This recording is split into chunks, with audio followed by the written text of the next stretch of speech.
Assalamualaikum warahmatullahi wabarakatuh. Selamat datang kembali di Senpaisi. Kita akan belajar kembali mengenai pajak pertambahan nilai ya. Dan kali ini kita akan berada di chapter 5 yang membahas mengenai faktor pajak. Dan kali ini kita akan belajar mengenai hal tersebut dan saya bagi menjadi sub chapter ya. Yang pertama adalah mengenai kewajiban membuat faktur pajak serta jenis dari faktur pajak itu sendiri. Kemudian yang kedua adalah mengenai faktor pajak yang lengkap serta faktor pajak yang tidak lengkap. Demikian juga dengan kode atau nomor seri faktur pajak. Ya. Dan yang ketiga adalah kapan, yaitu waktu saat pembuatan faktur pajak itu, kapan faktur pajak itu dibuat. Terus yang terakhir adalah ketentuan lainnya, yaitu mengenai faktur pajak ya. Di antaranya mengenai faktur pajak pengganti, kemudian faktur pajak gabungan, ada juga faktur pajak untuk pedagang eceran dan lain sebagainya. Oke, kita langsung aja ke pembahasan pokok pertama. Subchapter pertama kita akan belajar mengenai kewajiban untuk membuat faktur pajak dan juga jenis dari faktur pajak itu sendiri.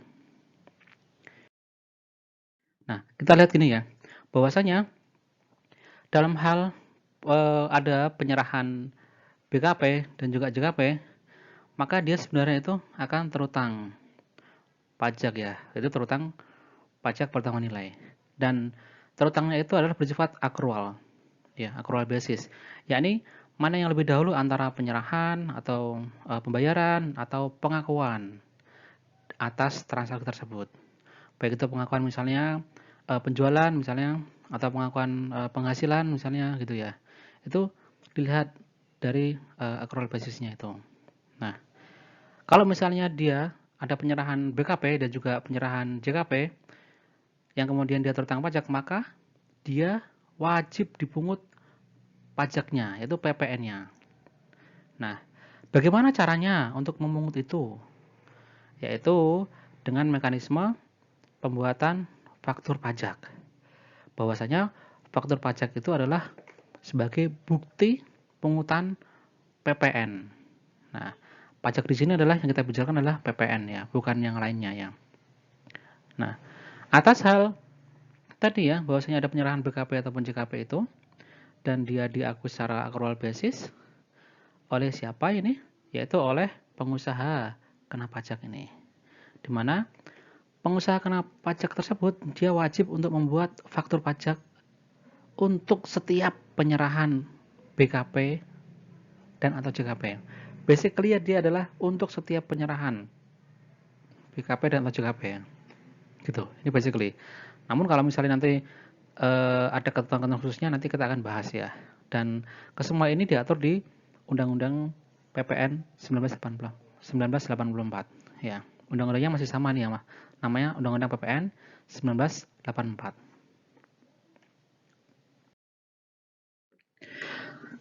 Untuk itu kita lebih dahulu ya memahami istilah-istilah umum ya tentang faktor pajak ini ya, supaya nanti mudah dalam hal memahaminya. Nah, menurut pasal 1 ayat 23 Undang-Undang PPN ya, bahwasanya faktur pajak adalah bukti pungutan pajak. Ya, faktur pajak adalah bukti pungutan pajak yang dibuat oleh PKP penjual atau oleh pengusaha jasa ya. Jadi kalau misalnya PKP penjual ini kan dia PKP yang diperjualbelikan ya. Ataupun misalnya kalau jasa kan dia namanya pengusaha jasa gitu ya. Jadi ada penyerahan BKP dan atau penyerahan JKP. Adapun misalnya di pasal 13 ayat 5 Undang-Undang PPN ditegaskan lagi bahwasanya faktor pajak merupakan sarana ya untuk melakukan apa? Pengkreditan pajak masukan. Gitu. Nah, maksudnya begini, bahwa nanti ketika ini misalnya ya, kasih contoh yang paling mudah nih ya. Ini penjual.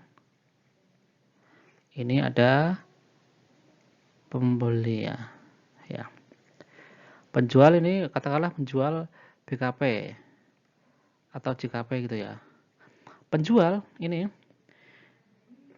nanti dia membuat faktur pajaknya. Ya, ketika dia melakukan penyerahan BKP atau JKP kepada pembeli, dia nanti penjual inilah yang nantinya akan membuat faktur pajaknya. Nah, namanya disebut sebagai faktur pajak keluaran. Faktur pajak ini kemudian diserahkan kepada pembeli beserta dengan BKP dan JKP-nya. Jadi BKP dan JKP diserahkan, kemudian faktur pajaknya juga diserahkan kepada pembeli. Dalam hal misalnya ini ya, ini sama-sama PKP ya, ini PKP, penjualan PKP, pembelian juga PKP ya kan, mengusahakan pajak, maka pembeli tadi yang membeli barang atau jasa dari penjual dari PKP juga, itu atas faktur pajaknya ini, kemudian dia menjadi faktur pajak masukan. Ya gitu ya, bagi pembeli ini. Gitu. Istilah yang ketiga adalah bagaimana PPN itu ya. Bahwasanya PPN yang terutang dalam suatu masa pajak itu nanti akan dihitung dengan cara mengurangkan PPN yang dibayar atas pembelian BKP atau penerimaan JKP. Gitu.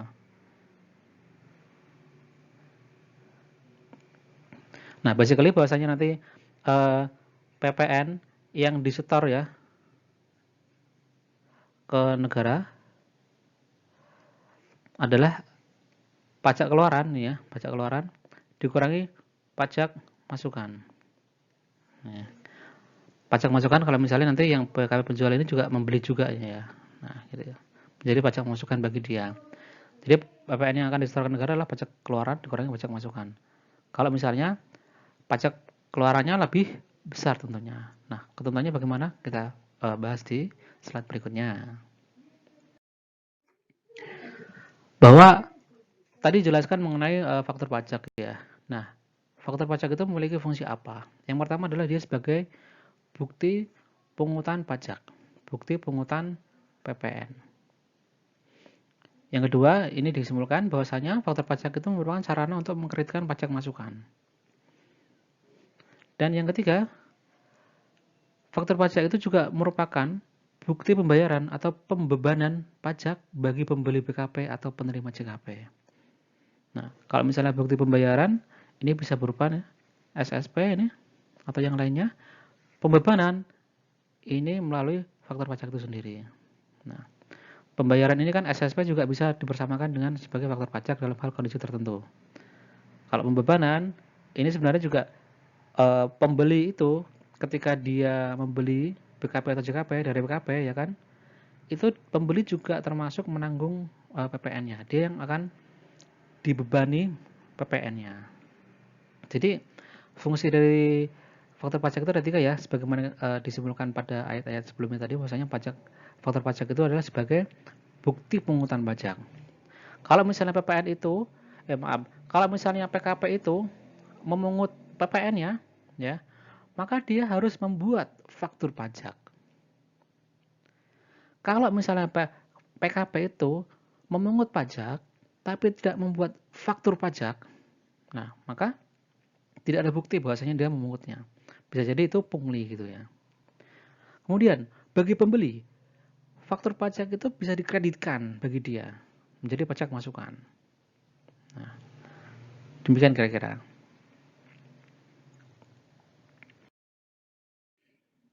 Kita lihat di sini bahwasanya bahwa PKP ya, pengusaha kena pajak itu tadi bahwa dia tuh wajib untuk membuat faktur pajak untuk setiap apa aja nih ya.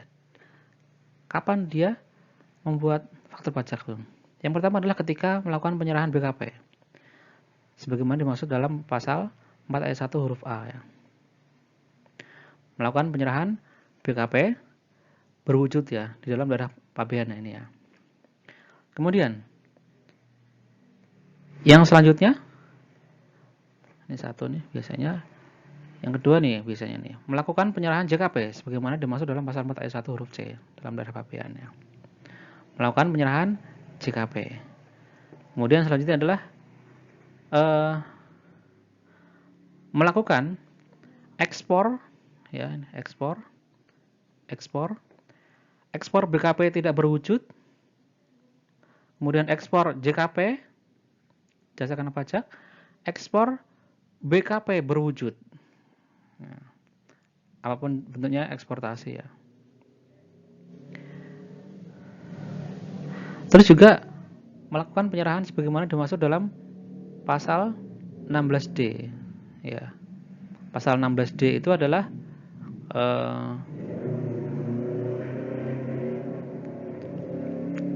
penyerahan aset yang menurut tujuan semula tidak untuk diperjualbelikan gitu ya. Dalam hal ini, dalam hal kondisi 6 kondisi ini, maka seorang PKP, seorang pengusaha kena pajak, dia wajib untuk membuat faktur pajak. Ya, bahwa pengusaha kena pajak dalam hal dia melakukan transaksi penyerahan BKP ataupun JKP tadi, dia wajib membuat faktur pajak ya. Dan bentuk dari faktur pajak itu bisa berbentuk kertas, bisa juga berbentuk elektronik. Berbentuk kertas itu maksudnya adalah biasanya di print gitu ya, atau misalnya dicetak gitu, atau ditulis tangan juga bisa gitu ya. Nah, nanti penjual membuat faktur pajak dalam bentuk kertas dan kemudian dia memberikannya kepada pembelinya gitu. Nah, kalau misalnya berbentuk elektronik itu biasa orang menyebutnya sebagai e-faktur gitu ya.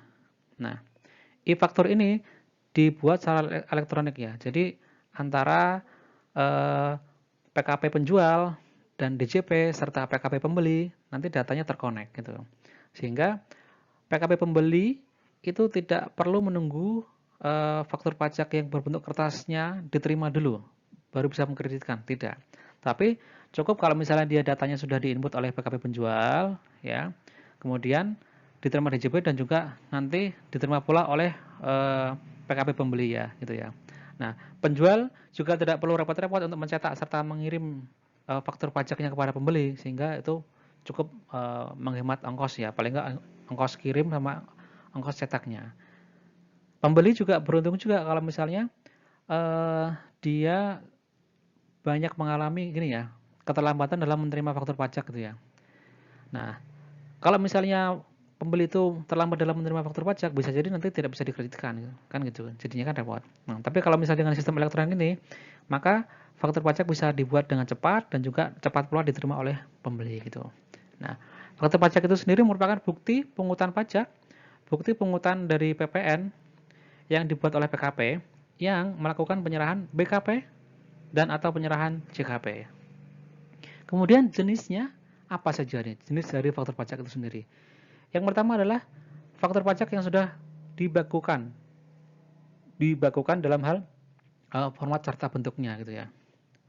Nah, nanti bentuknya seperti apa kita akan lihat bersama. Kemudian yang kedua adalah faktur pajak berupa faktur penjualan. Jadi faktur penjualan misalnya ini bisa jadi invoice ya. Invoice atau nota penjualan. Kalau dia memenuhi syarat-syarat tertentu dalam hal artian kontennya atau isinya itu, maka dia juga bisa menjadi faktur pajak. Kemudian yang ketiga adalah faktur pajak gabungan. Yang keempat adalah dokumen tertentu yang ditetapkan sebagai faktur pajak. Nah, dokumen tertentu itu apa saja? Nanti ada banyak jenisnya mengenai dokumen tertentu yang bisa ditetapkan atau dianggap atau disamakan sebagai faktur pajak. Yang kelima adalah faktur pajak PKP, PE ya, penyerahan ekspor ya, pengusaha yang melakukan ekspor. Dan yang keenam adalah faktur pajak khusus ya. Ini terkait dengan pasal 16E ya. Ya ini kalau misalnya adanya penyerahan BKP gitu kan ya, dan BKP-nya itu akan dikonsumsi di luar negeri ya. Maka nanti atas PPN dan PPNBM yang dibayarkan nanti bisa dimintakan kembali kalau misalnya orang tersebut membawa BKP tersebut ke luar negeri atau dikonsumsi untuk di luar negeri bukan di Indonesia gitu ya. Yang biasanya ini ada konter-konter tertentu di bandara gitu ya.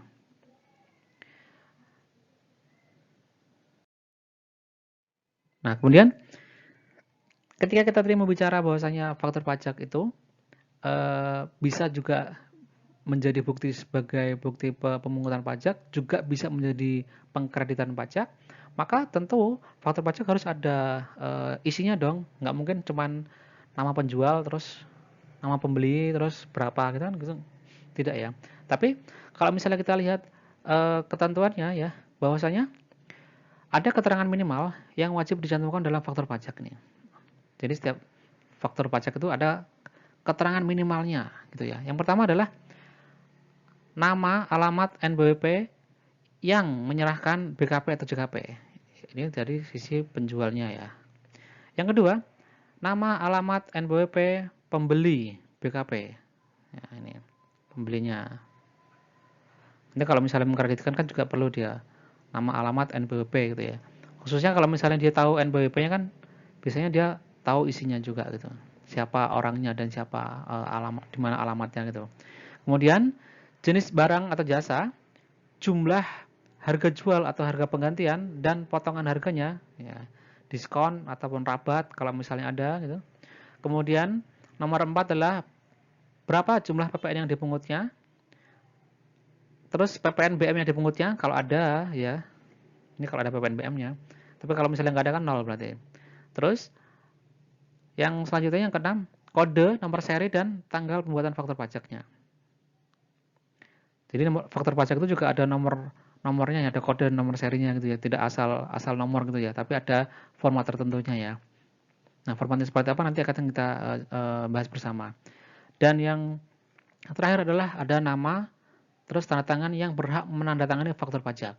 Nah, yang berhak menandatangani faktur pajak ini bisa direktur keuangan atau misalnya manajer keuangan dan lain sebagainya yang biasanya ada pemberitahuan tertulis dari wajib pajak ke KPP ya, kantor pelayanan pajak, siapa yang nanti berhak untuk menandatanganinya gitu ya. Nah, dalam hal ini ya, ketika faktur pajak itu sudah memenuhi ini ya syarat formal ini ya, dan juga syarat materialnya ya, maka nanti bisa diakui atau bisa dikreditkan oleh pihak pembelinya gitu ya. Nah, ini adalah untuk faktur pajak yang bentuknya baku tadi, yang standar tadi ya. Nah, inilah contoh eh, bentuk faktur pajak yang bentuknya baku ya. Di sana ada kode dan nomor seri faktur pajak. Terus identitas dari pengusaha kena pajaknya, dari penjualnya. Kemudian identitas dari pembelinya. Terus ada nama barang ya ataupun JKP-nya, harga jualnya atau harga penggantiannya, keterangannya ini yang BKP atau JKP-nya itu apa, jumlah harga jualnya berapa, terus potongan harganya. Potongan harga itu bisa bentuknya macam-macam, bisa diskon, bisa rabat, bisa cashback juga bisa. Kalau misalnya mau dianggap sebagai potongan harga. Kemudian adanya pembayaran pertama, pembayaran di muka atau tidak kalau misalnya termin pembayarannya. Terus dasar pengenaan pajaknya, PPN-nya yaitu sebesar 10% ya, kali DPP. Nah, terus yang berhak untuk tanda tangannya. Nah, ini adalah faktur pajak bentuk yang baku tadi. Ya, bentuknya seperti ini adanya gitu ya.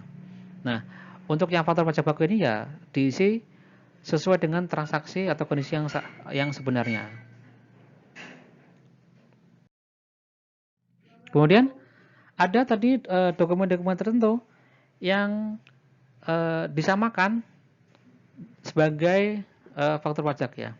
Jadi dokumen ini tuh bentuknya tidak sama dengan bentuk baku yang tadi, cuman dia posisinya itu adalah sama sebagai faktur pajak. Yang artinya merupakan bukti pemungutan PPN dan juga bisa digunakan untuk mengkreditkan pajak masukannya.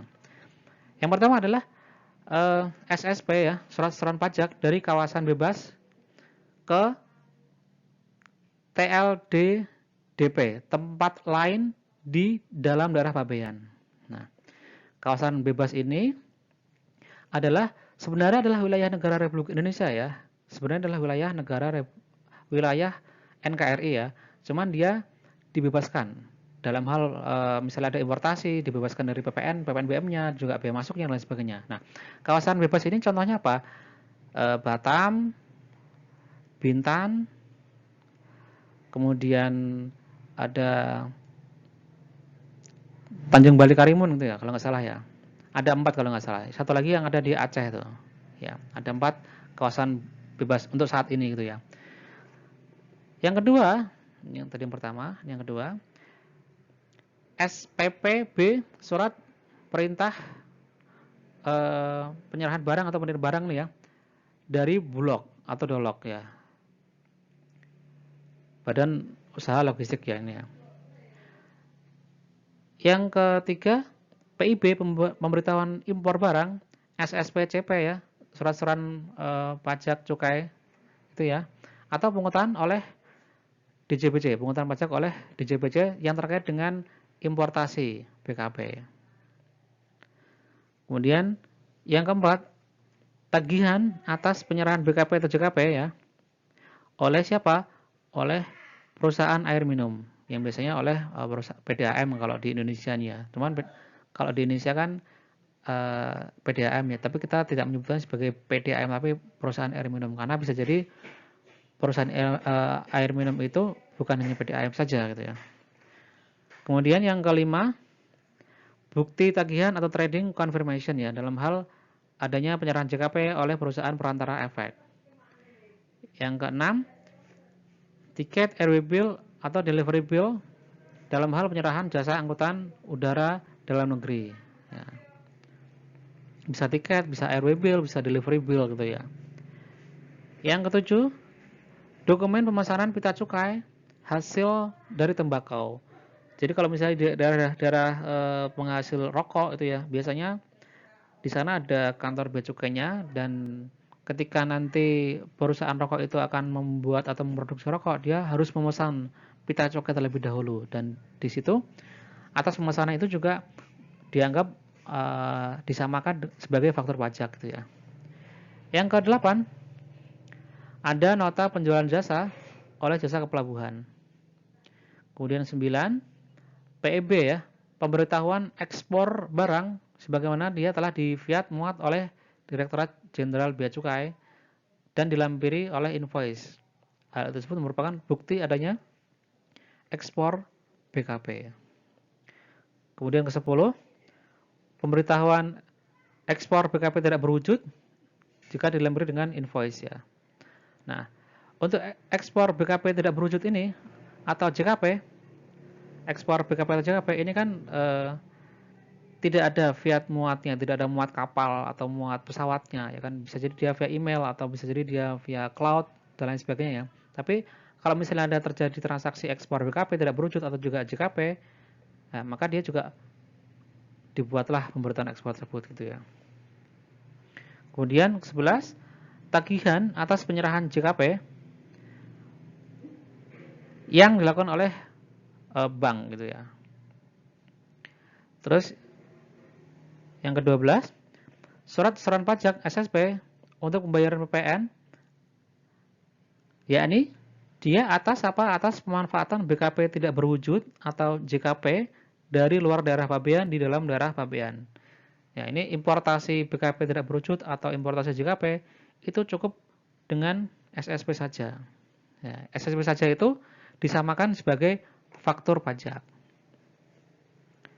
Yang ke-13, tagihan atas penyerahan jasa Telkom atau listrik ya, untuk penyerahan jasa telekomunikasi serta listrik. Nah, tagihan listrik itu juga serta tagihan Telkom itu disamakan sebagai faktur pajak ya. Yang ke-14 ini adalah SSP ya dan risalah lelang, surat setoran pajak dan risalah lelang untuk penyerahan BKP melalui juru lelang. Nah, barangkali kalau misalnya di PR 13 2019 itu poinnya lebih banyak. Cuman ini ada yang digabung poinnya ya. Misalnya untuk telekomunikasi, listrik, ya ini kan digabung menjadi satu. Nah, di sana bisa jadi dipisah gitu dan lain sebagainya ya.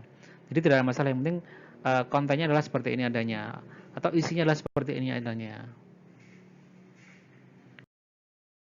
Kita lanjut di subchapter kedua ya, tentang faktur pajak, dan akan dibahas mengenai faktur pajak yang lengkap serta tidak lengkap, dan bagaimana konsekuensinya kalau misalnya dia tidak lengkap. Kemudian kita akan belajar juga mengenai kode dan nomor seri faktur pajak itu sendiri. Bahwa faktur pajak itu harus diisi secara lengkap, jelas, dan benar oleh PKP ya, yang menyerahkan BKP atau JKP tadi. Bahwa semua kolom dan baris wajib diisi ya. Kecuali tidak mungkin diisi. Misalnya mengenai baris dikurangi uang muka. Bisa jadi kan dia penyerahannya kan tidak ada uang muka gitu kan ya. Maka nggak perlu diisi kalau misalnya nggak ada uang muka. Karena misalnya PKP memang tidak menerima uang muka.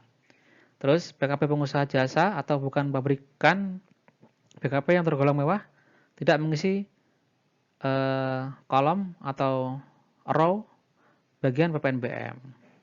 Nah, atas kalau misalnya tidak diisi uang muka juga tidak ada PPNBM tadi, maka dia tetap diperlakukan sebagai faktor pajak yang dianggap sebagai lengkap gitu ya.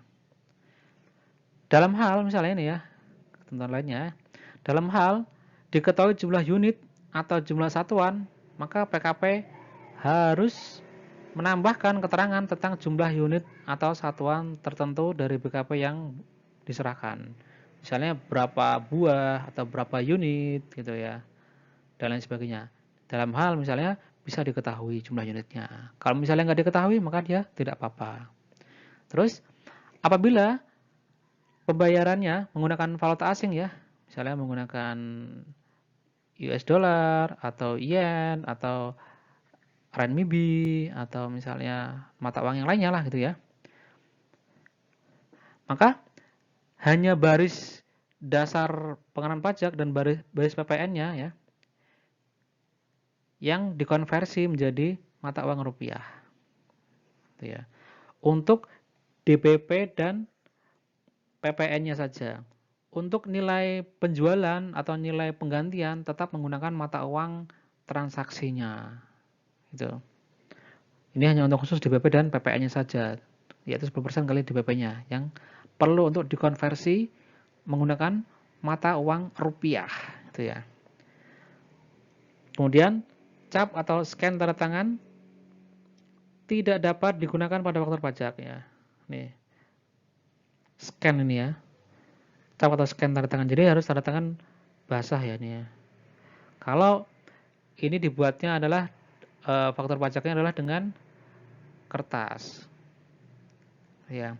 Kalau elektronik bagaimana? Elektronik maka dia ada tanda tangan elektronik juga. Ya, nanti ada kode-kode tertentu gitu ya untuk tanda tangan elektronik ya. Tapi kita basically seperti ini. Secara mendasari seperti itu gitu ya. Kemudian faktor pajak yang lengkapan tadi seperti itu ya, harus diisi secara lengkap dan lain sebagainya. Berarti lawannya adalah faktor pajak yang tidak lengkap. Ya, lawannya lengkap yang tidak lengkap. Misalnya apa nih?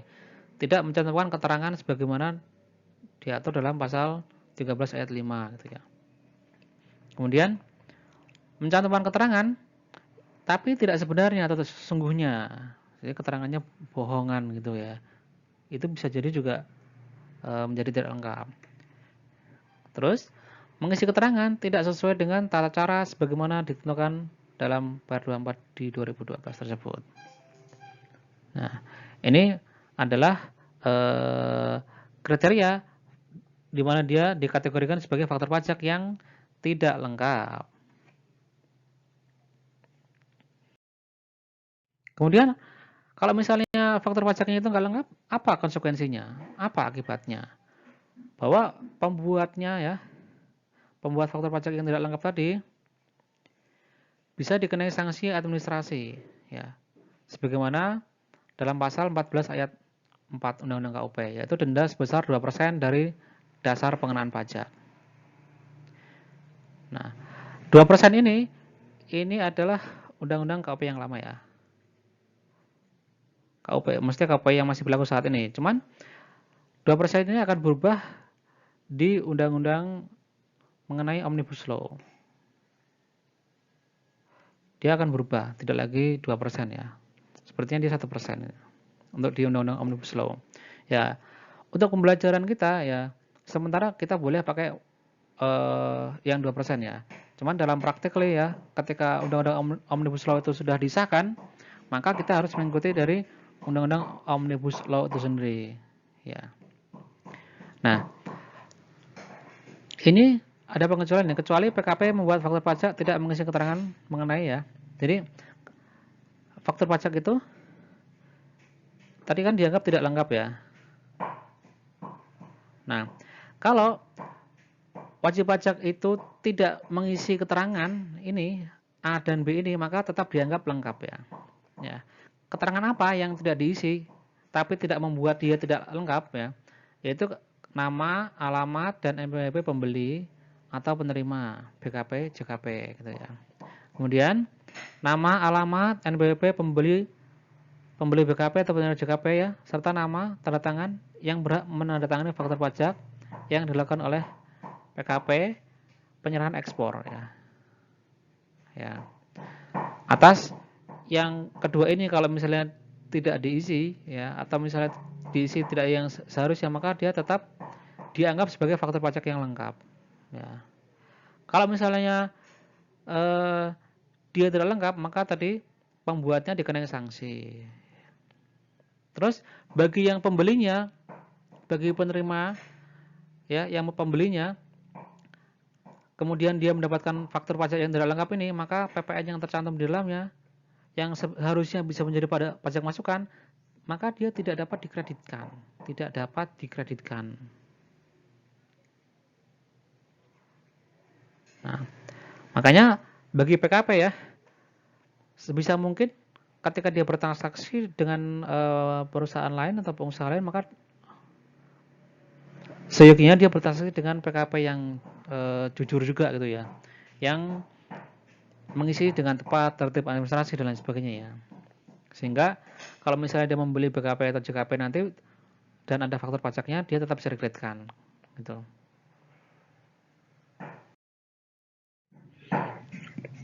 Sekarang kita beralih ke apa? Kode dan nomor seri faktur pajak. Kode dan nomor seri faktur pajak. Bahwasanya kode dan nomor seri faktur pajak itu juga diatur oleh DJP ya. Jadi tidak asal ngisi sembarangan gitu ya. Nah, di sana ada 3 digit pertama ini ya. Ini mengenai kode transaksi serta kode status. Kemudian 3 digit yang berikutnya nih ya. Ini adalah nomor seri dari faktur pajak itu sendiri. Nomor seri itu ada nomor ini nomor urut ya. Kemudian ada tahun pembuatannya. Untuk kode transaksi ya, 2 digit pertama. 2 digit pertama ini ada kode transaksi. Itu ada 01 sampai 09 ya. 01 sampai 09. Namun untuk 05 tidak lagi digunakan ya. Sudah dihapus gitu ya. Nah, kalau misalnya 01 ini adalah untuk penyerahan kepada selain pemungut PPN. Artinya penyerahan dari PKP kepada PKP yang lainnya.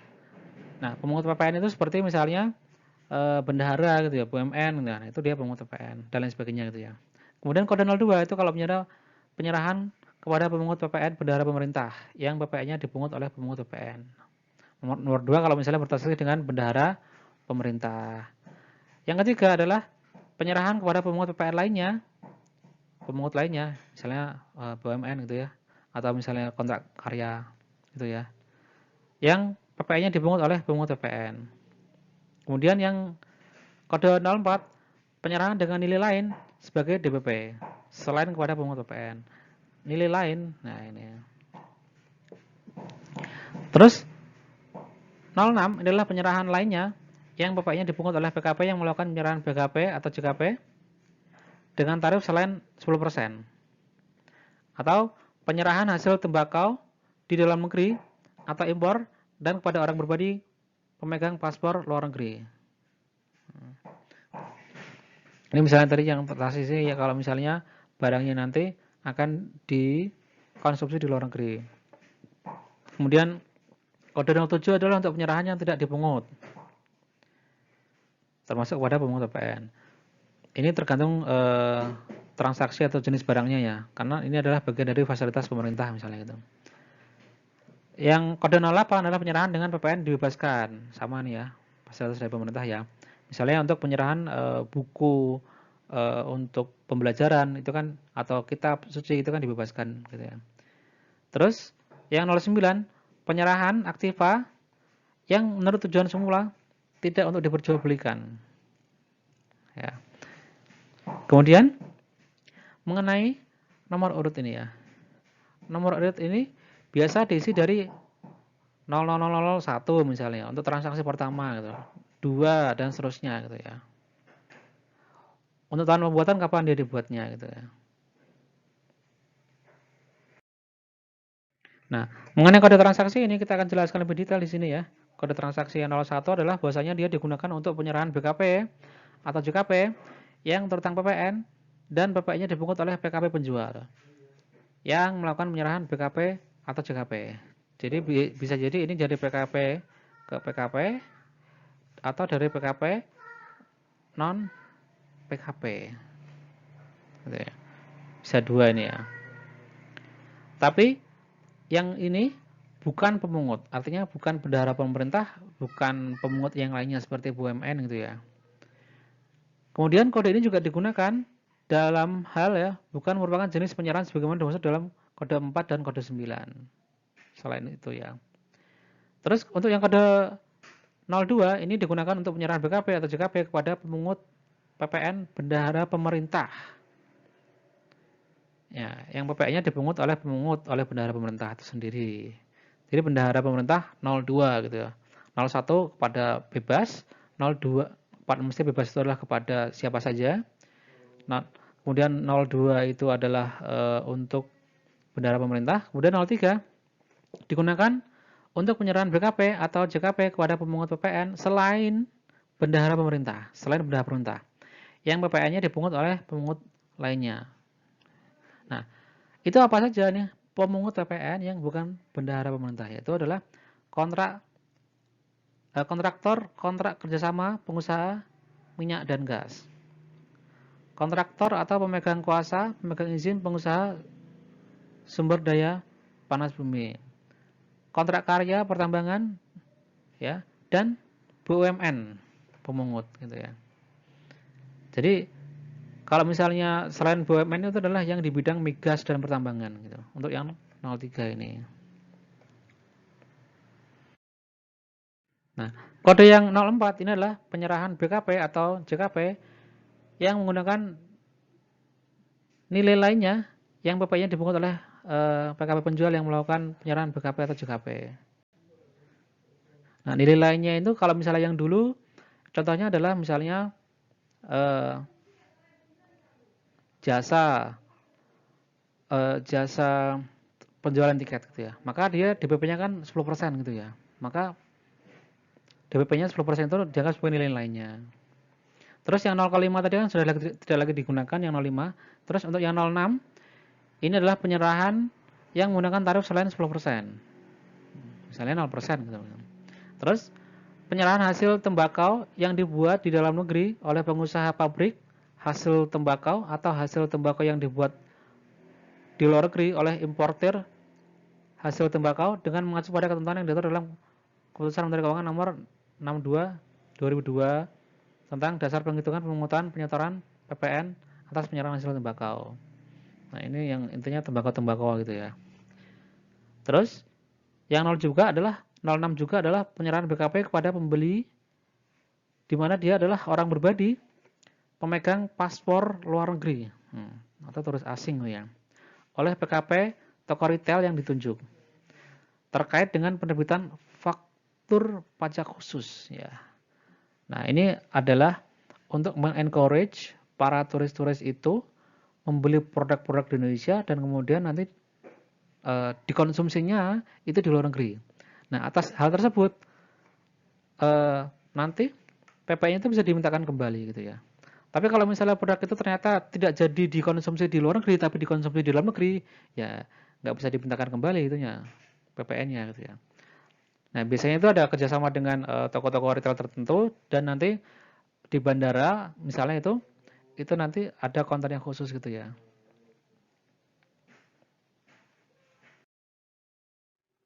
Kemudian kode 07 adalah penyerahan BKP atau JKP yang mendapat fasilitas PPN tidak dipungut atau ditanggung pemerintah DTP. Yang antara lain berkaitan dengan yang pertama, proyek pemerintah yang dibiayai dengan dana pinjaman atau hibah luar negeri.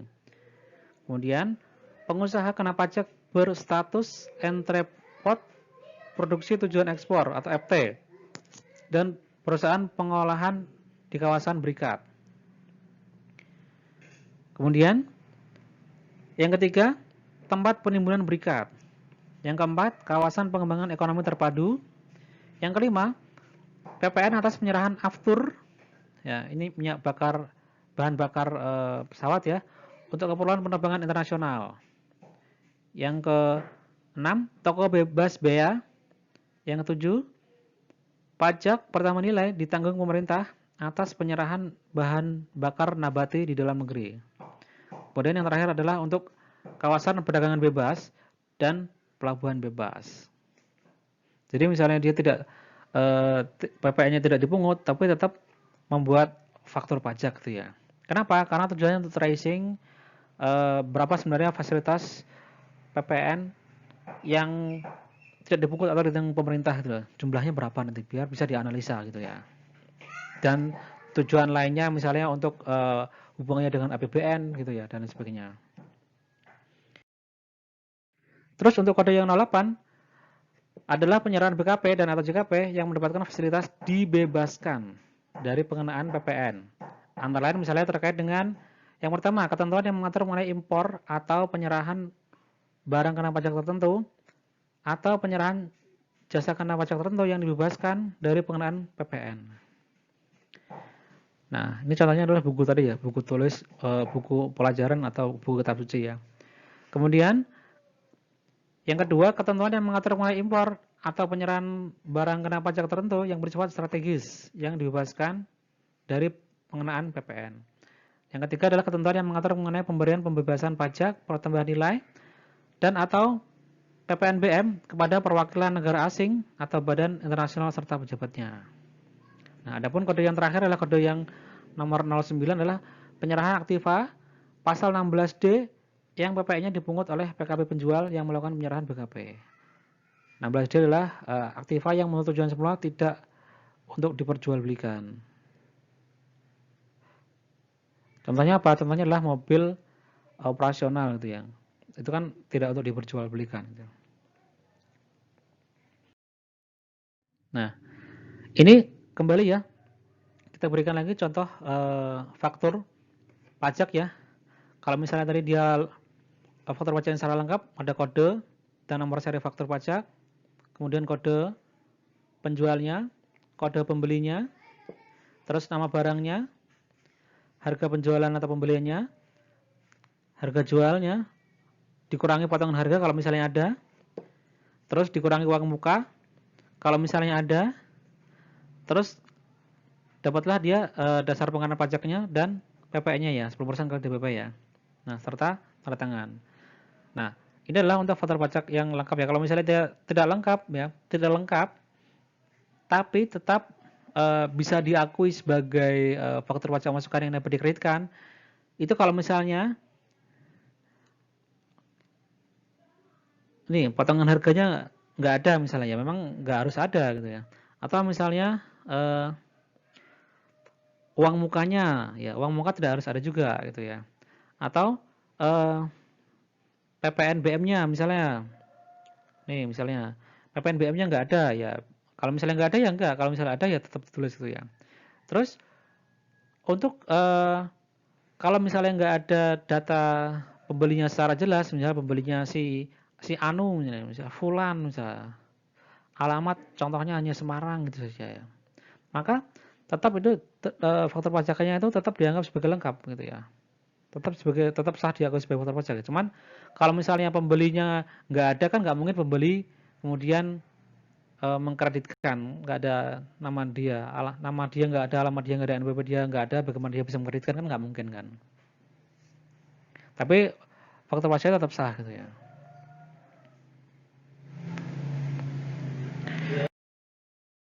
Nah, contoh nih ya untuk penggunaan nomor seri dan kode faktur pajaknya ya. Contohnya adalah 0 10 ini ya. 913 0001 ini ya. Nah, Sini nih. Ini adalah 01. Terus 0.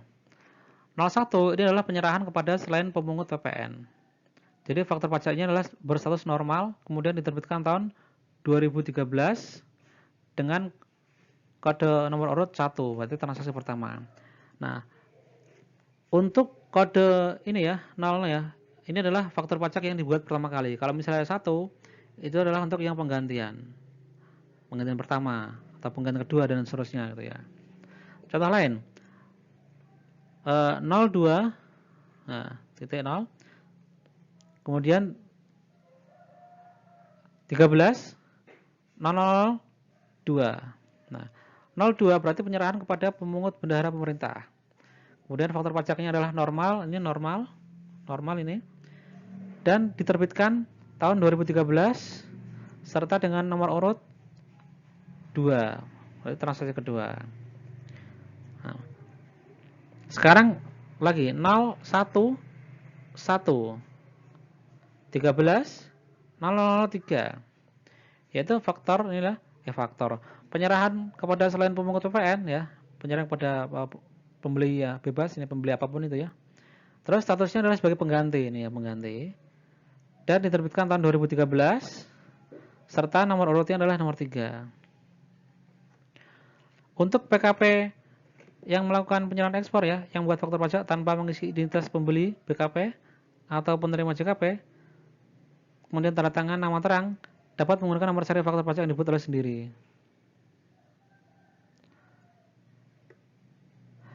Ini PE ini pedagang eceran kayak ini. Karena dia menyerahkan tanpa adanya identitas, kemudian membeli BKP, serta penerima JKP-nya juga nggak ada. Gitu.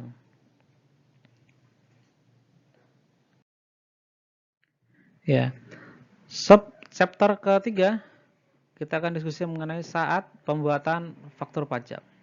Kapan faktur pajak itu harus dibuat? Nah, faktur pajak itu harus dibuat yaitu pada saat penyerahan BKP atau JKP. Kemudian yang kedua, pada saat penerimaan pembayaran dalam hal penerimaan pembayaran terjadi sebelum adanya penyerahan BKP atau JKP. Nah, bisa jadi ini uang muka gitu ya. Yang ketiga, pada saat penerimaan pembayaran termin dalam hal penyerahan sebagai tahap pekerjaan. Biasanya untuk termin pertama, termin kedua, termin ketiga itu yang paling sering adalah untuk pembangunan gedung gitu ya. Ada termin-terminnya gitu ya, yang sering menggunakan termin itu ya.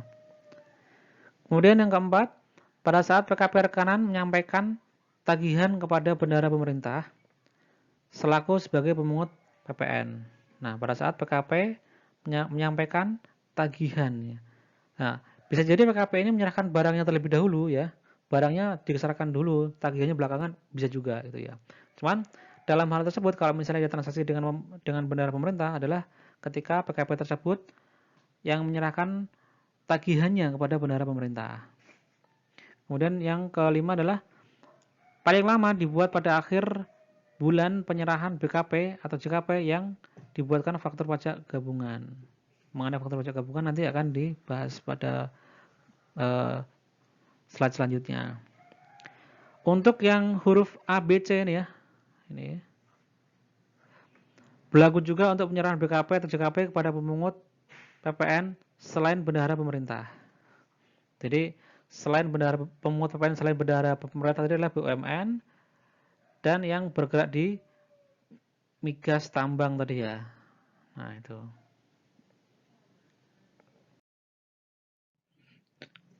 Bagaimana kalau misalnya terlambat dalam membuat faktur pajak ya?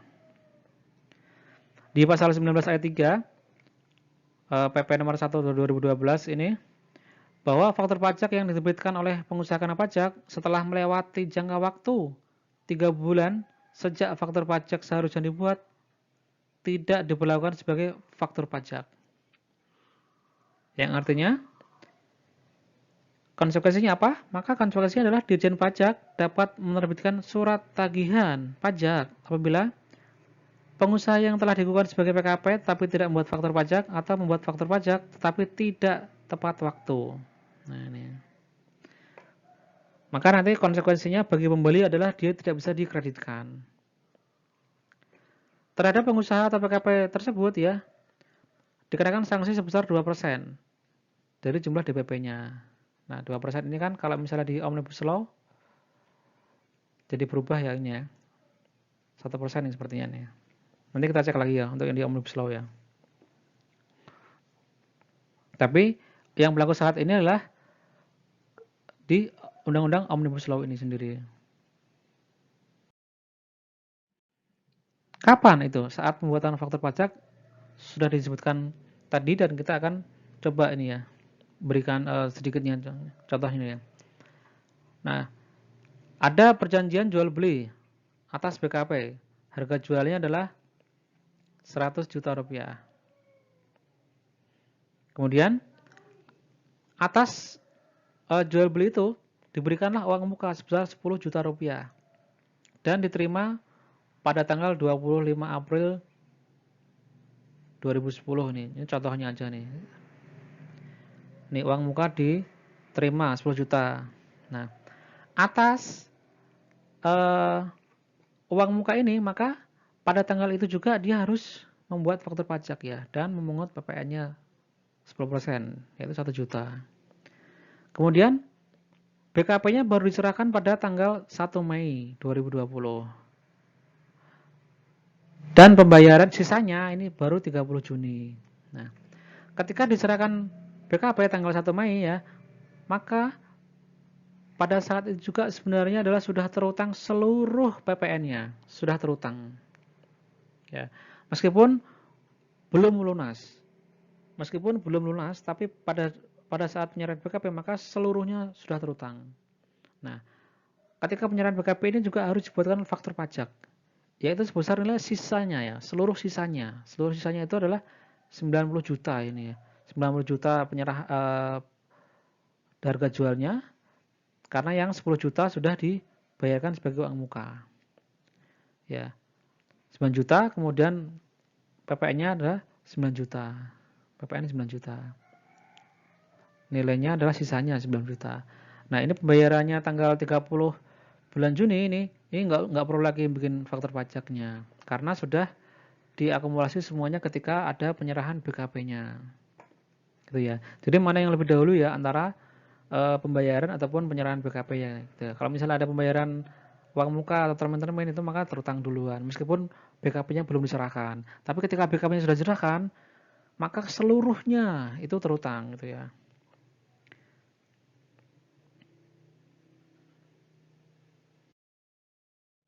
Kemudian, contoh lagi nih ya. Perjanjian jual beli BKP ini ya. Masih sama ya. Harga jualnya 100 juta, masih sama, uang mukanya 10 juta, tanggal 5 April. Kemudian BKP-nya ini tanggal 22 April ya. BKP-nya tanggal 22 April. Terus pembayaran 90 juta berikutnya diterima tanggal 29 September. Ini bagaimana ya? Ketika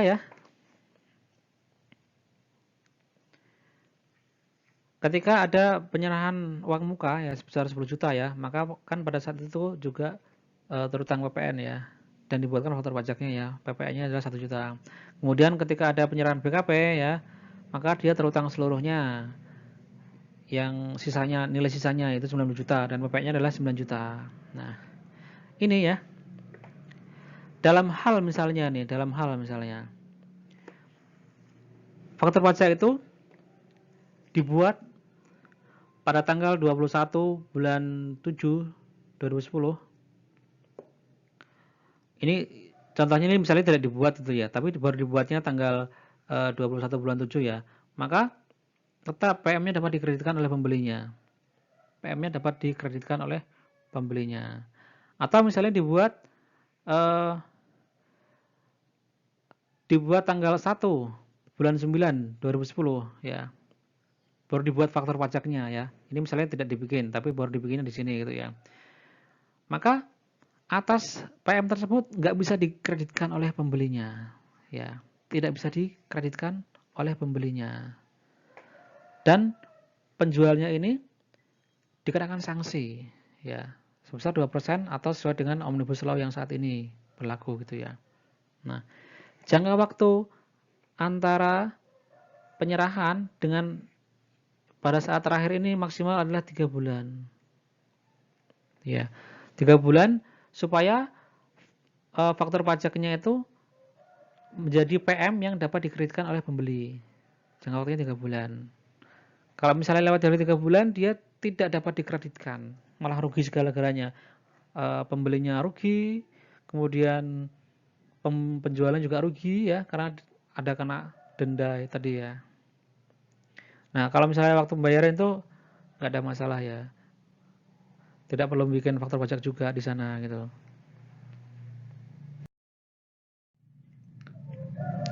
Kemudian bagaimana kalau misalnya tadi pembuatan faktur pajak itu untuk pembayaran menggunakan valuta asing ya, misalnya dengan USD atau dengan yen atau renminbi atau dengan peso dan mata uang yang lainnya gitu ya. Ini bagaimana? Contohnya inilah, PT Pemborong menyerahkan JKP, jasa kena pajak kepada PT Johnson Indonesia. Pembayarannya dengan menggunakan valuta asing ya, US dollar ya. Nah, misalnya ini tanggal 5 bulan 3 2014 ya, ini ada pembayaran uang muka. Nah, pembayaran uang muka tadi harus bikin faktur pajak ya ini ya. Nah, ini atas uang muka tadi dengan menggunakan kurs ya. Kurs apa? Yaitu kurs KMK. Kurs Keputusan Menteri Keuangan untuk menghitung pajaknya ya. Penyerahan JKP-nya tanggal 22 ini ya. Misalnya kursnya yang pertama itu 11.500, kemudian yang tanggal 22 April ini 11.570 misalnya gitu. Atau misalnya ada pembayaran lagi pertama, pembayaran kedua dan lain sebagainya gitu ya. Nah, tadi bahwasanya tidak ada masalah gitu ya kalau misalnya dia menggunakan mata uang asing gitu ya. Nah, tapi untuk yang DPP-nya, penghitungan DPP dan juga PPN-nya yang 10% tadi ya, itu nanti harus dirupiahkan. Jadi yang kursnya tadi harus dirupiahkan dengan menggunakan kurs Menteri Keuangan yang berlaku pada saat pembuatan faktur pajak itu. Kapan kurs Menteri Keuangan itu berlaku gitu ya. Biasanya kalau kurs Menteri Keuangan itu sepertinya 2 mingguan kayaknya. Kalau nggak 1 mingguan, 2 mingguan antara ini ya. Agak-agak lupa ya. Setiap seminggu atau 2 minggu itu Menteri Keuangan mengeluarkan KMK mengenai kurs gitu ya. Bukan kurs realisasi yang ada di bank atau money changer atau kurs Bank Indonesia, enggak pakai itu ya. Tapi yang dipakai adalah kurs Menteri Keuangan untuk menghitungkan PPN-nya.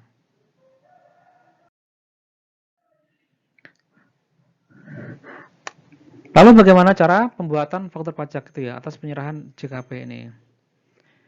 Nah, misalnya ini adalah sebuah perjanjian sewa menyewa ruangan untuk usaha dengan masa sewa 10 tahun ini. Pembayaran dilakukan secara tahunan.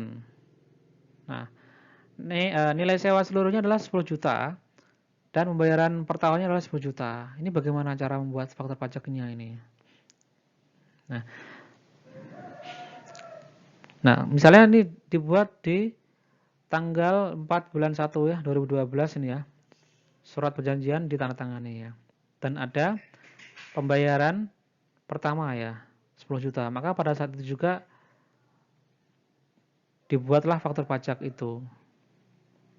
Kemudian setahun berikutnya ya, tadi kan 2012 ya, tahun berikutnya 2013 ini pembayaran kedua, maka dibuat juga. Dan seterusnya. Jadi ketika dia untuk jasa ini ya, jasa sewa ini ya, ketika dia melakukan pembayaran, saat itu juga dia harus membuat faktur pajaknya. Tidak semuanya diserahkan di awal. Ya memang dalam hal ini ya, sewa ruangan kan ada tempatnya gitu ya, ada tempatnya kemudian digunakan ya. Tapi kan digunakan selama setahun. Dibayarnya per tahunan gitu ya. Maka ya bikin fakturnya ya per tahun itu gitu ya. Tidak lagi pada penyerahan BKP. Kalau BKP kan kapan BKP itu diserahkan. Kalau JKP ini tergantung dari pembayarannya ini gitu ya.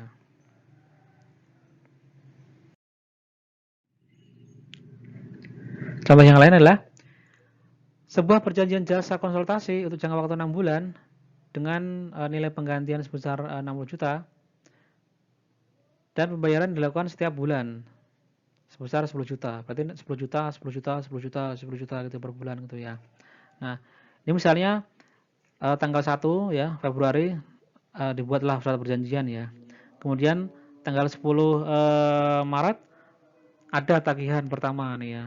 Nah, ini sebesar 10 juta. Maka di saat itu juga dibuatlah faktur pajak. Nah, kemudian ini tanggal 10, tanggal 20 ada pembayaran.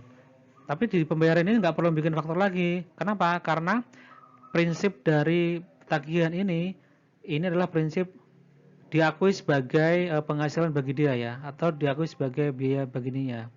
Prinsip accrualnya itu ya, yaitu adanya tagihan ini. Saat itulah ada kewajiban untuk buat faktur pajaknya. Meskipun pembayarannya di belakangan gitu ya, dan seterusnya nanti ya. Jadi kalau untuk JKP ya, itu adalah ketika adanya pembayarannya itu sendiri ya, atau diakui sebagai penghasilan atau beban gitu ya.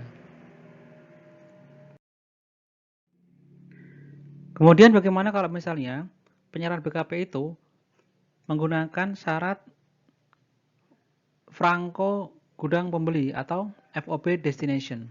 Nah, kalau misalnya perlu diangkat kembali ya, bahwasanya ada FOB shipping point, ada FOB destination ya.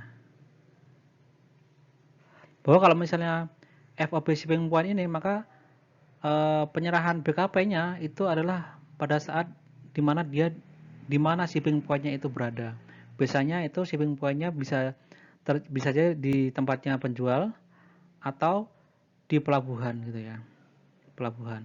Kalau misalnya FOB destination, ini penyerahan BKP-nya itu ada di tempatnya pembeli. Maka kapan dia wajib membuat fakturnya itu ya. Contohnya adalah sebagaimana berikut ini ya. Ini misalnya tanggal 29 bulan Desember 2012 BKP dikeluarkan dari gudang. Ya. BKP ini diserahkan kepada perusahaan ekspedisi.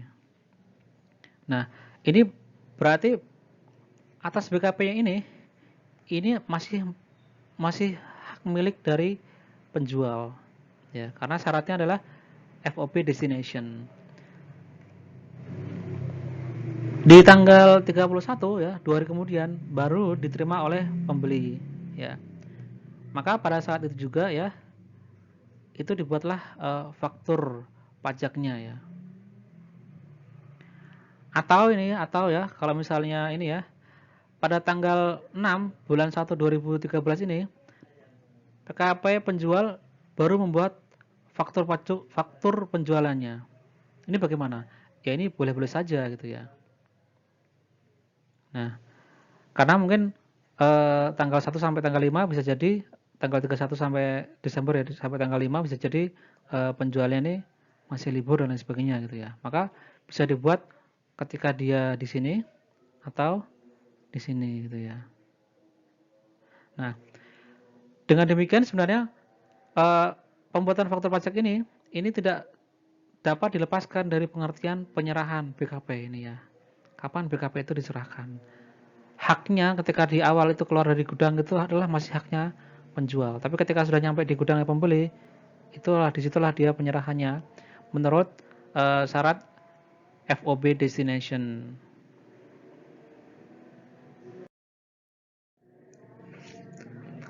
Subchapter keempat adalah mengenai lain-lain ya terkait dengan faktur pajak ya.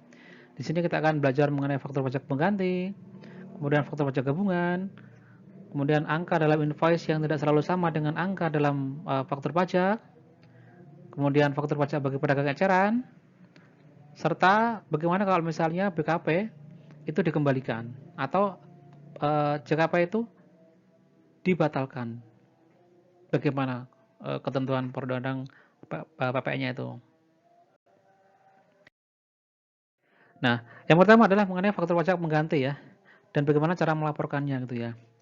Bahwasanya tadi di kode faktur pajak itu kan misalnya yang 3 digit pertama ya 01 1 itu ya. 01 ini penyerahan dari APKP kepada pihak lainnya non pemungut. 1 itu adalah untuk penggantinya gitu ya. Misalnya di SPT masa Desember untuk Desember 2014 ini ya. Ini dibuat faktur pajak gitu ya. Ya. Nilai DPP-nya misalnya 300 juta ya. Nah, pada tanggal 18 bulan 4 2015 ini ternyata atas faktur pajak tersebut ada salah tulis ya. Ada salah tulisnya. Maka dibuatlah faktur pajak penggantinya. Ya, tertanggal tanggal itu juga dengan kode seri yang ini ya. Nah, ini penggantinya. Nah, DPP-nya adalah sesuai dengan yang angka yang sebenarnya itu. Kemudian untuk pelaporannya ya, maka SPT masa yang Desember tadi itu dilakukan pembetulan SPT masa untuk masa di mana dia faktur pajaknya itu yang salah tadi.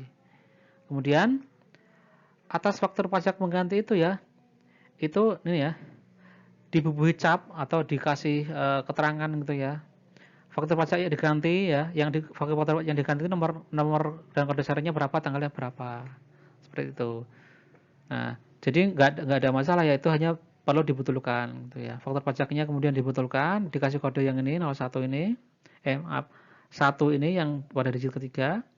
Kemudian baru SPT masa yang salah tadi itu dibetulkan sesuai dengan faktur pajak penggantinya itu. Kemudian yang kedua mengenai faktur pajak gabungan ya. Ini contohnya adalah gini. PT Sri Gunting adalah PKP pedagang besar ya. Yang dalam bulan April 2010 ini melakukan 6 kali penyerahan BKP kepada PT Swadaya. Ya. Yaitu PT Swadaya ini sebuah PKP dengan bidang usaha pusat perbelanjaan. Pembuat faktur pajaknya dapat digambarkan sebagai berikut ini. Nah, jadi dalam 1 bulan ada 6 kali penyerahan ini. Nah, ini penyerahan pertama, penyerahan kedua, ketiga, keempat, kelima, dan keenam. Tanggal 2, tanggal 8, tanggal 13, tanggal 19, tanggal 23, tanggal 26 gitu ya. Dan masih di bulan yang sama, itu bulan April ya. Nah, adapun dilakukan pembayarannya adalah pada tanggal 28 April ya. Diterima pembayaran untuk penyerahan BKP yang tadi itu. Baru yang ini ya, baru diterima pembayarannya. Nah, terus kapan dia batas waktu pembuatan faktur pajak gabungan ya? Yaitu adalah akhir bulan dilakukannya transaksi. Nah, akhir bulan itu yaitu tanggal 30 bulan April di tahun yang sama, di bulan yang sama ya. Itu adalah batas waktu untuk pembuatan faktur pajak gabungan untuk seluruh penyerahan yang sudah diterima maupun yang belum diterima pembayarannya. Jadi atas transaksi 1 sampai 6 ini dibuat satu faktur saja. Satu faktur pajak saja. Tidak perlu membuat 6 kali tidak perlu, hanya cukup satu saja. Ya. Nah, ini. Faktur pajak gabungan itu sendiri adalah pengusaha kena pajak itu dapat membuat satu faktur pajak yang meliputi seluruh penyerahan yang dilakukan kepada pembeli barang atau penerima JKP, pembeli BKP atau penerima JKP yang sama dalam 1 bulan kalender. Nah, kemudian faktur pajak gabungan harus dibuat paling lama pada akhir bulan penyerahan BKP atau JKP. Baik itu untuk yang sudah dibayar ataupun yang belum dibayar. Jadi kalau misalnya ada transaksi berkali-kali kan capek itu bikin fakturnya ya. Nah, itu ada ternyata di Undang-Undang PPN ada fasilitasi supaya dibuat aja satu gitu. Tapi untuk merangkum semua penyerahan di bulan tersebut. Kalau misalnya beda bulan bagaimana? Oh, tidak bisa, harus dibuat yang berbeda. Itu hanya untuk 1 bulan. Kenapa? Karena pelaporan dan kewajiban PPN itu kan dia per masa, itu per bulan. Ya. Jadi tidak lewat dari bulan yang berbeda gitu ya.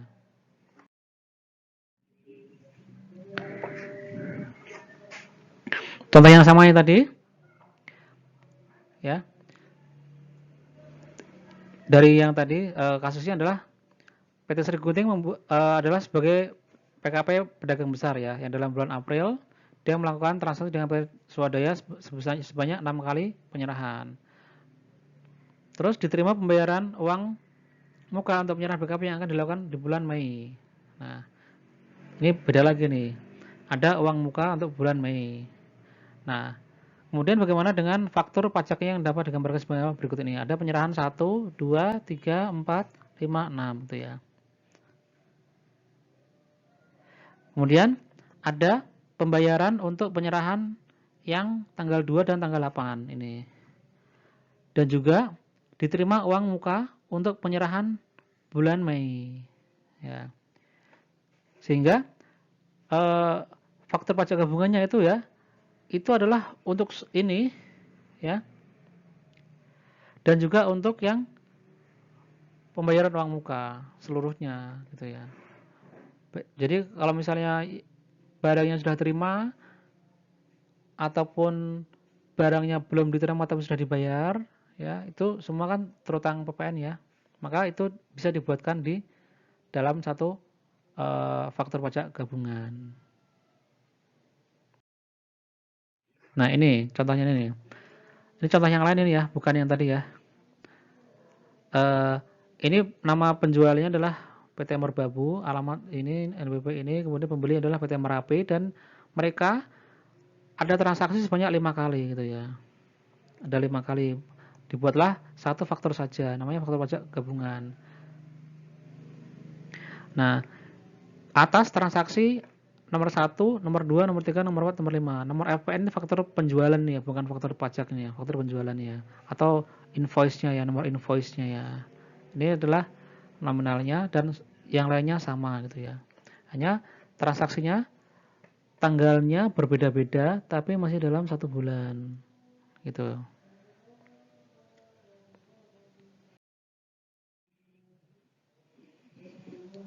Yang ketiga adalah mengenai angka nominal ya di dalam faktur pajak itu tidak selalu sama, tidak selalu sama.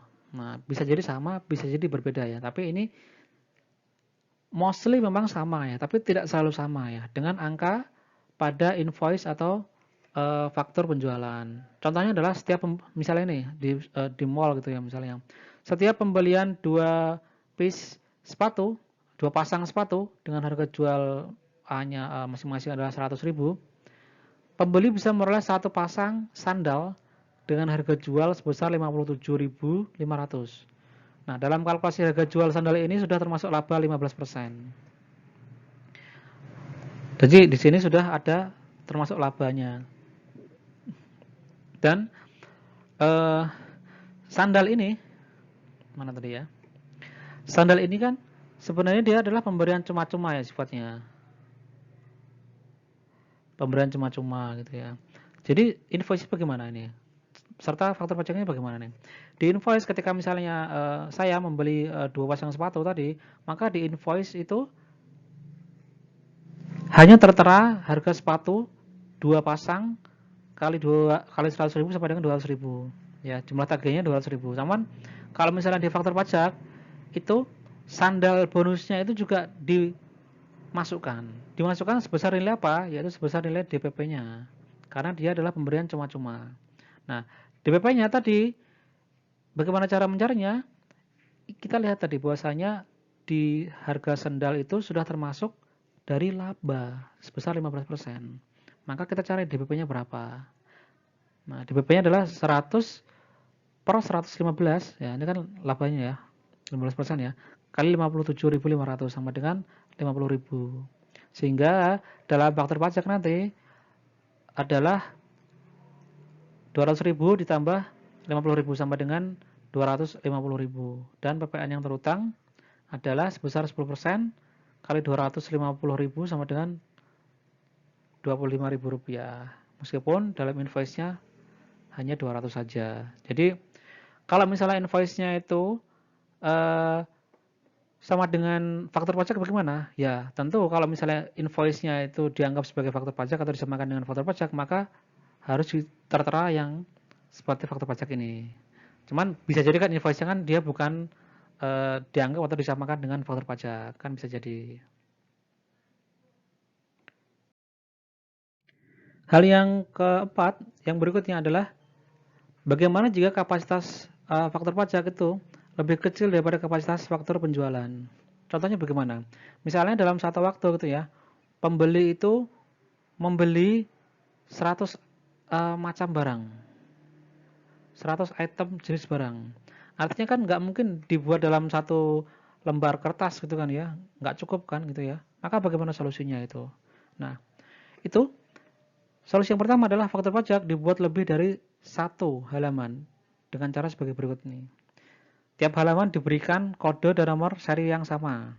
Kemudian tiap halaman diberikan nomor dan jumlah halaman. Misalnya halaman 1 dari 5 atau halaman 5 dari 5 atau halaman 5 dari 10 dan lain sebagainya gitu ya.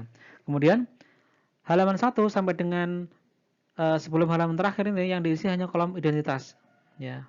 Nama BKP, JKP, tempat tanggal dan tanda tangan. Dan halaman terakhirnya diisi secara lengkapnya.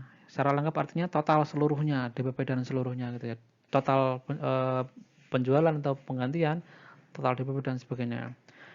Atau opsi kedua adalah faktur pajak hanya dibuat cukup satu halaman saja dengan ketentuan bahwasanya faktur pajak diisi dengan lengkap, ya. Nama BKP juga diisi dengan nomor dan tanggal faktur penjualan. Diisi saja nomor tanggal fakturnya aja. Kemudian faktur penjualan terkait merupakan lampiran yang tidak terpisahkan dari faktur pajak. Nah, jadi diisi nomornya aja yang nggak perlu 1, 2, 3, 4, 5 ya, kanan, ke bawah dan seterusnya gitu ya. Kalau misalnya ternyata penjualan itu sangat banyak itemnya sehingga tidak cukup untuk dibuat satu halaman dalam faktur pajak. Bisa dibuat dengan cara-cara ini gitu. Yang berikutnya adalah mengenai pedagang eceran ya, yakni tentang bentuk, ukuran, formulir, dan tata cara pengisian faktur pajak bagi PKP pedagang eceran. PKP pedagang eceran yaitu adalah PKP yang dalam kegiatan usaha atau pekerjaannya menyerahkan BKP, yakni melalui tempat penjualan eceran atau langsung mendatangi tempat konsumen akhir. Atau dengan cara penjualan eceran yang dilakukan pedagang langsung kepada konsumen akhir tanpa didahului dengan penawaran tertulis, pemesanan tertulis, kontrak atau lelang. Jadi langsung aja dijual kepada konsumen akhir. Nah, pada umumnya penyerahan BKP atau transaksi jual beli dilakukan secara tunai pada umumnya dan penjual langsung menyerahkan BKP atau pembeli langsung membawa BKP yang dibelinya. Ini pada umumnya. Sehingga pedagang eceran ini seharusnya dia menyerahkan BKP atau JKP-nya itu kepada konsumen akhir ya. Konsumen akhir itu bisa jadi dia PKP, bisa jadi dia bukan PKP. Ya, terbuka ini ya. Tapi mostly adalah bukan PKP, mostly gitu ya. Bagaimana bentuk dan formulir tata cara pembuatan faktur pajaknya tersebut ya. Nah, faktur pajak PKP pedagang eceran dapat berupa bon kontan, faktur penjualan, segi kas register, karcis, kwitansi, atau tanda bukti penyerahan atau pembayaran yang sejenis. Kemudian, kode dan nomor seri faktur pajak adalah kode dan nomor urut yang dibuat sendiri oleh PKP pedagang eceran.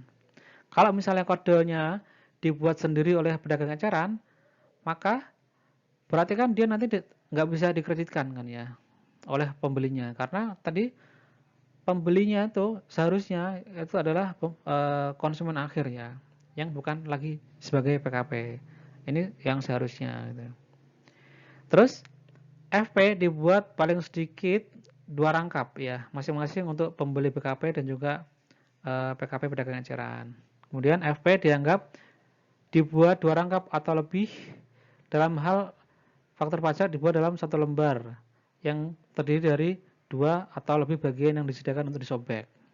Kalau misalnya seperti ini bagian sobek, ini kan satu lembar sebenarnya ini, tapi kan bisa disobek. Yang satu untuk penjual, yang satu untuk pembeli. Tetap sama ini ya. Terus lembar kedua, faktur pajak dapat berupa rekaman faktur pajak dalam bentuk media elektronik, yaitu sarana penyimpanan seperti disket, digital data storage atau DDS, atau digital audio tape, DAT, atau compact disc.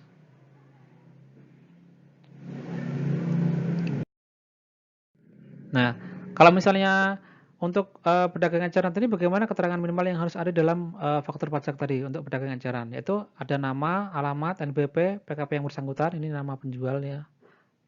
Kemudian ada jenis PKP yang diserahkan, terus ada jumlah harga jual yang sudah termasuk PPN atau terpisah, ada PPN BM yang dipungut kalau ada ya. Terus kode dan nomor seri tanggal pembuatan faktur pajak.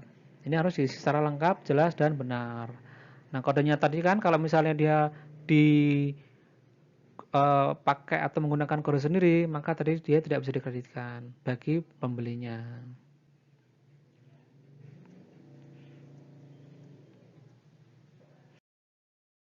Nah, kalau misalnya kita membandingkan ya dari informasi-informasi dalam faktur pajak tadi ya, ternyata ada perbedaan ya. Bahwasanya eh, faktur pajak yang sesuai dengan bentuk baku itu juga sebagai dalam digunakan juga dalam faktur pajak gabungan. Kemudian ada faktur atau dokumen yang dipersamakan sebagai faktur pajak serta ada faktur pajak perdagangan eceran. Ini ternyata kalau misalnya kita lihat satu persatu ada perbedaannya. Yang pertama misalnya dari nama, alamat penjual, kemudian pembeli, jenis barang jasa, harga penggantian, potongan harga, PPN yang dipungut, PPN BM yang dipungut, kode nomor seri, nama tanda tangan yang berhak serta ketika dijumlahkan adalah ada 7 item yang bisa kita pelototi bersama atau pilih-pilih bersama. Ya. Kalau dalam faktur pajak yang bentuk baku atau gabungan itu semuanya memenuhi ya, ketujuh-tujuh ini ada. Kemudian untuk yang dokumen yang dipersamakan ya, itu hanya ada nama alamat penjualnya, pembelinya nggak ada. Ya. Kemudian ini jenis barang, harga jual, harga penggantian ada sama, DPP dan PPN-nya tetap ada. DPP dan PPN BM ya kecuali ekspor ada juga. Kalau misalnya untuk yang perdagangan eceran, ini juga nama penjualnya ada, pembelinya tidak harus ada, jenis barangnya tetap ada semuanya, ini ada semua, ini ada semua ya, identitas dari penjualnya, kemudian identitas barang jasanya, kemudian PPN-nya, terus PPN BM yang dipungut jika ada PPN BM-nya ya. Nah, di sini untuk yang perdagangan eceran ada juga kodenya, kode nomor seri tanggal fakturnya ada juga. Kalau yang dokumen bersamakan dia belum tentu ada, belum tentu ada. Cuman ini juga tetap bisa dikreditkan gitu ya.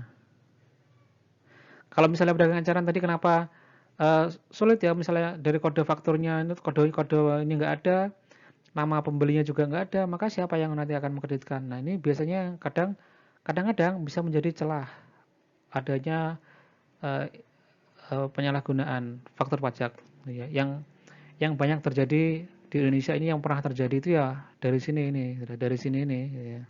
Nah, ini kosongan ini kemudian diisi oleh pihak lainnya yang tidak bertanggung jawab itu dan menjadi kasus pidana akhirnya. Untuk yang kemudian kita lihat kembali untuk faktur pajak perdagangan eceran, tadi ya bisa berupa bon, penjualan, cash register dan sebagainya, dan nomor kode seri fakturnya itu bisa dibuat sendiri oleh pedagang eceran ya, gitu ya. Bisa ditentukan sendiri ya.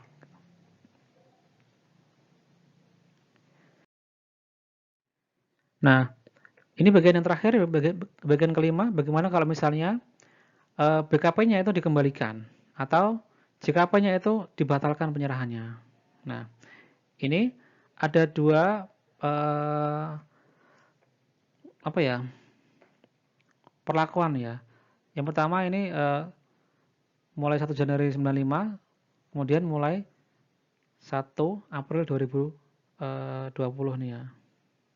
Karena di sini ada perubahan Undang-Undang PPN di tahun 2009 nih ya. Untuk yang sebelumnya ya, bahwasanya kalau misalnya ada pengembalian itu ya, PPN dan PPN BM atas BKP yang dikembalikan dapat dikurangkan dari PPN atau PPN BM yang terutang dalam masa pajak terjadinya pengembalian. Langsung ini. Langsung menjadi pengurang gitu ya. Terus kalau misalnya sejak 1 April 2010 nih ya, PPN atas penyerahan JKP yang dibatalkan baik seluruhnya atau sebagian dapat dikurangkan dari PPN yang terutang dalam masa pajak terjadinya pembatalan. Ya sama ini. Mirip-mirip ini ya. Jadi bisa Kalau misalnya dibatalkan atau dikembalikan, itu bisa mengurangi ya. Kalau bagi pengusahanya, PK-nya tadi berkurang, bagi pembeli, PM-nya itu berkurang. Ya. Jadi tetap bisa dilakukan dan tetap bisa difasilitasi menurut undang-undang perpajakan di PPN ini. Oke guys, mungkin itu yang bisa dijelaskan dan semoga bisa bermanfaat. And please subscribe this channel, like or comment ya. Thank you very much.